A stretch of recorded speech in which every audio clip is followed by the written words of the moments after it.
conduct and warned that he was a potential target for Russian blackmail.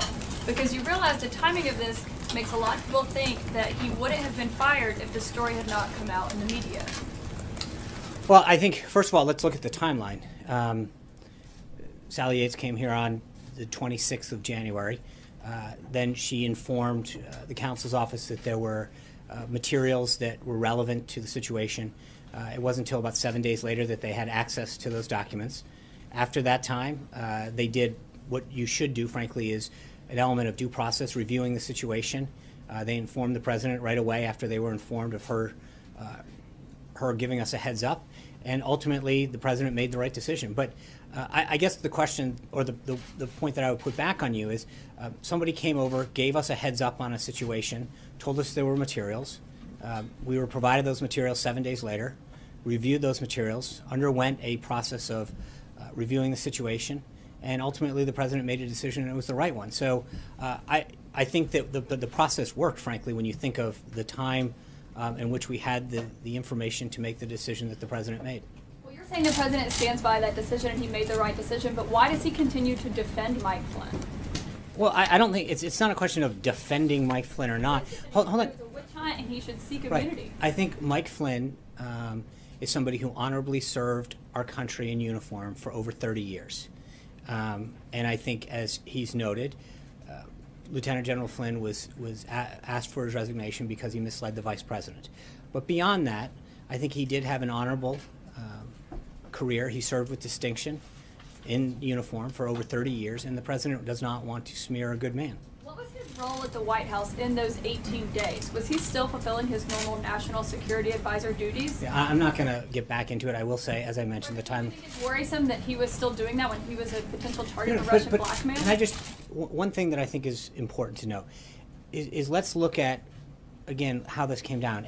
Someone who is not exactly a supporter of the president's agenda, who a couple days after this first conversation took place refused to uphold a lawful order of the president's, who's not exactly someone that was excited about President Trump taking office or his agenda. She had been, hold on, Caitlin, hold on, no, Caitlin, let me answer the question. She had come here, given a heads up, told us there were materials, and at the same time we did what we should do. Just because someone comes in and gives you a heads up about something and says, I want to share some information, it doesn't mean that you immediately jump the gun and go take an action. I think if you flip this scenario and say, what if we had just dismissed somebody because a political opponent of the president had made an utterance, you would argue that it was pretty irrational to act in that manner. We did what we were supposed to do. The president made ultimately the right decision, and I think he was proven that How was she a political opponent of the president? she was. She's the acting attorney general that he appointed by the Obama administration and a strong supporter of Clinton. So that's now, I think, number 4. So, Brian. Thank you. Just following up, and correct me if I'm wrong, I know you will, but the day after it was announced that he was under investigation, Flynn, he met with, if I'm correct, with Pence and the Russians on a phone call. So while he's under investigation, why is he being allowed to participate as a national? I really don't recall the schedule from that day, Brian's up. But the point is, again, I think this is, look, I answered the question a moment ago, but I think as I went through the timeline, Sally Yates came over here, gave us a heads up, provided us the opportunity, made it very clear that materials were available for the council to review.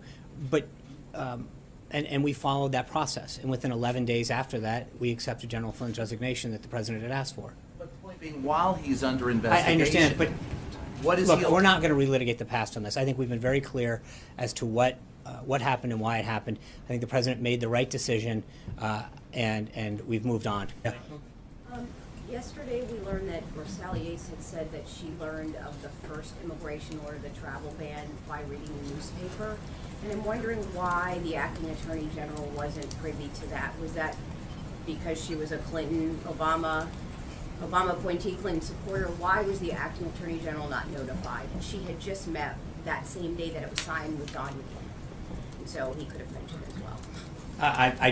I don't know why she wasn't. Again, I think if we want to relitigate the first executive order at the time, we talked about all of the proper individuals that needed to be made aware of were made aware of at the time. Is it not unusual that the I don't. General?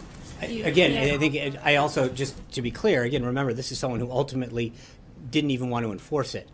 So to prove, to suggest that somehow. She wanted to enforce it until she knew. I understand that, but I think ultimately we were proven right about who needed to be in the loop on that, because she ultimately chose to disregard the president's lawful order. It was on purpose, though. Is what No, you're I saying. didn't say that. Please don't. I did not say that. What I'm saying is that we discussed at the time of the executive order being signed back in January the process by which that was followed.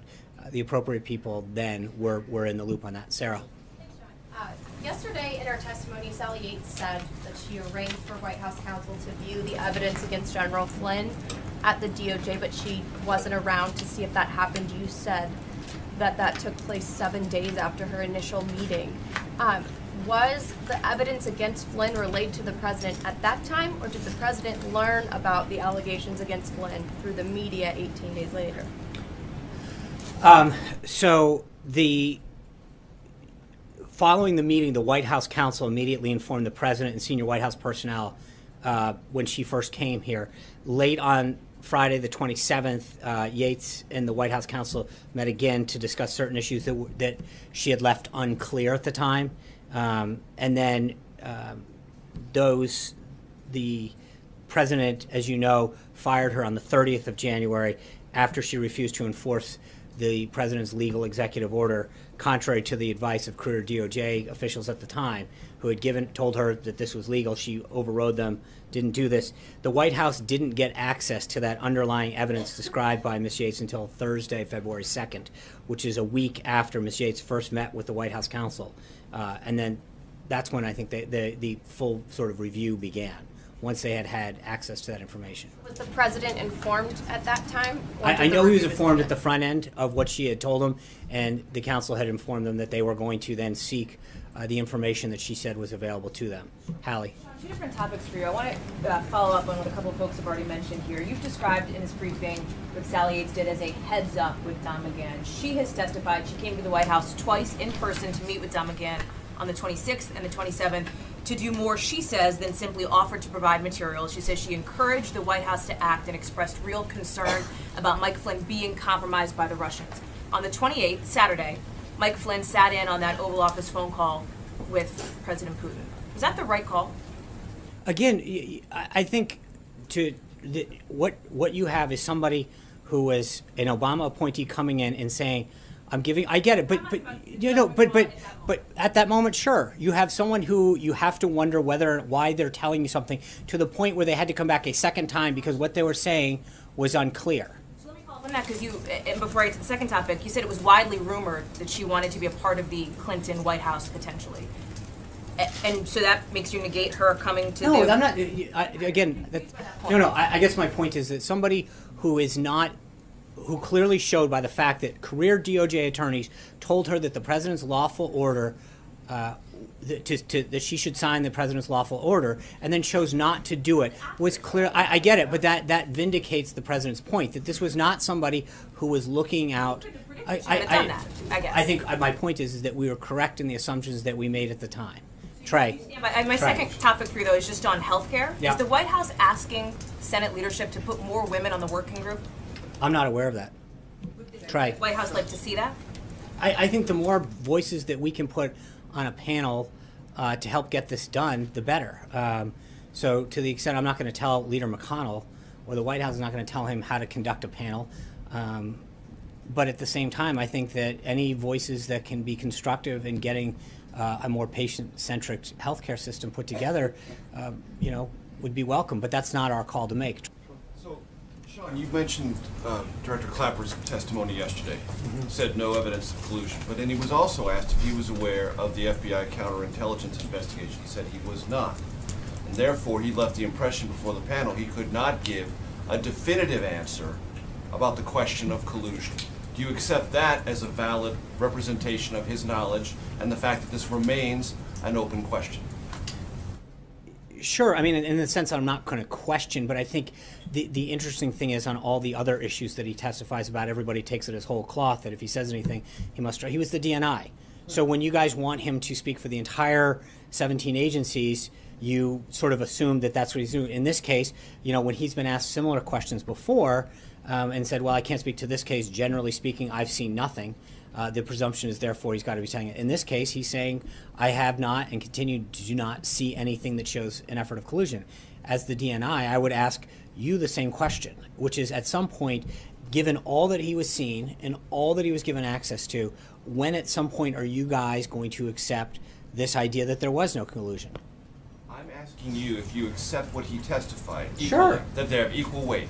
That yes, at the time he said, and the agency said they found no evidence, that is a representative fact that you take as valid, and it's also a representative fact that you take as valid. He was not aware of an FBI counterintelligence investigation, and therefore at this time cannot say conclusively there was no collusion. You give them equal weight, correct? Sure. Okay, fine. On Afghanistan, because I think it's important what the president's thinking about. You've been implying that ISIS is a part of the Afghanistan equation. And what I want to ask you about is, as the president looks in Afghanistan, as a team presents him options, are those options primarily about whatever ISIS component is in Afghanistan, or the larger, more malignant issue in Afghanistan, which has always been the Taliban? Right. So there's, as you know, multiple missions going on to confront those multiple things. The U.S. currently has about 8,400 forces in Afghanistan doing a counterterrorism operation, which is Operation Freedom Sentinel, and then the NATO mission, which is to train, advise, and assist under Operation Resolute Support. The main objective of us being in Afghanistan, from being used as a safe haven for terrorists to attack the United States and our allies, that is the main objective. We remain very focused on the defeat of Al-Qaeda, its associates, as well as the defeat of ISIS-K, which is the ISIS affiliate there in Afghanistan.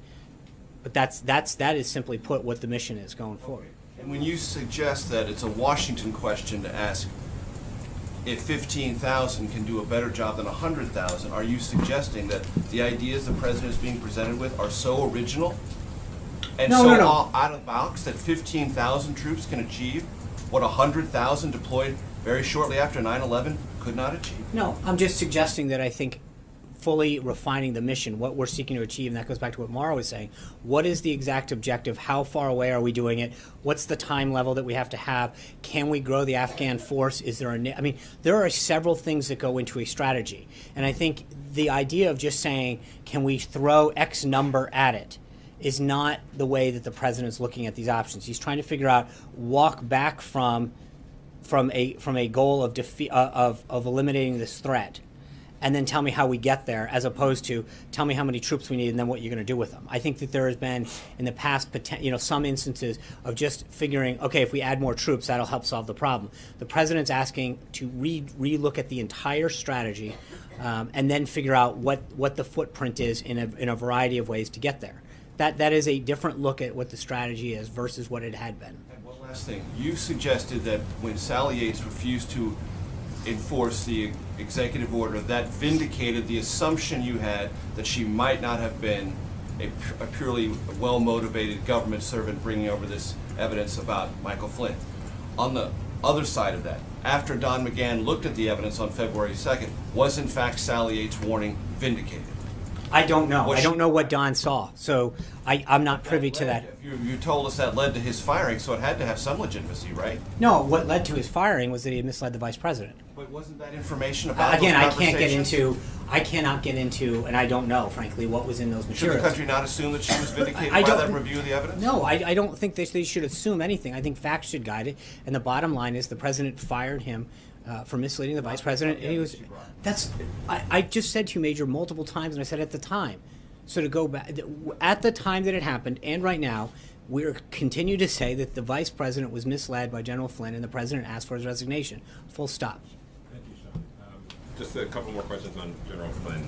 You keep saying that the White House was given a heads up by Sally Yates about what General Flynn had said to the Russians. She describes it differently, saying that she told the White House that General Flynn had been compromised by the Russians and was subject to blackmail by the Russians. Is that the position of the White House now, after seeing all the same evidence that Sally Yates saw, that General Flynn was compromised and potentially blackmailed?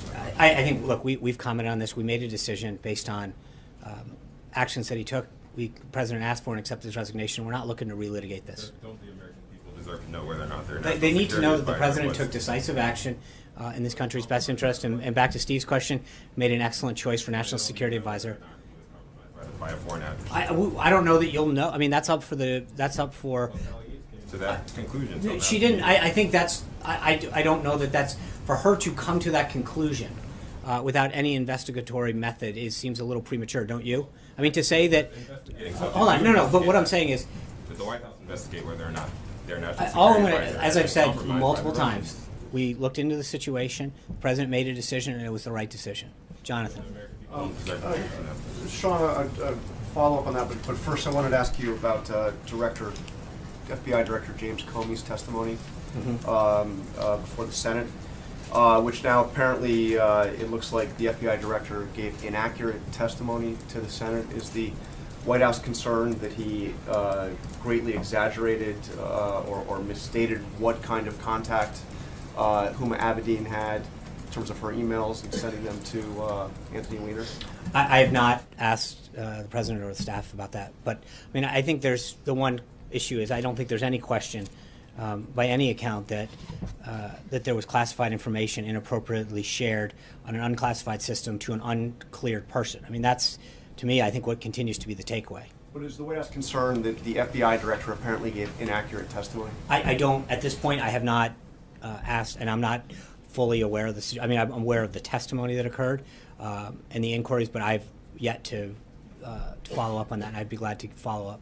Does the President still have confidence, full confidence in FBI Director James Comey? I have no reason to believe, I haven't asked him, so I have not asked the President since the last time we spoke about this. And the last time you spoke about it, you said he did have confidence, but you're not sure to say that again now? Well, I don't, in light of what you're telling me, I don't want to start speaking on behalf of the President without speaking to him first. And then one follow-up on Flynn. The President, of course, had said that Flynn should ask for immunity before agreeing to testify. Does he still believe that?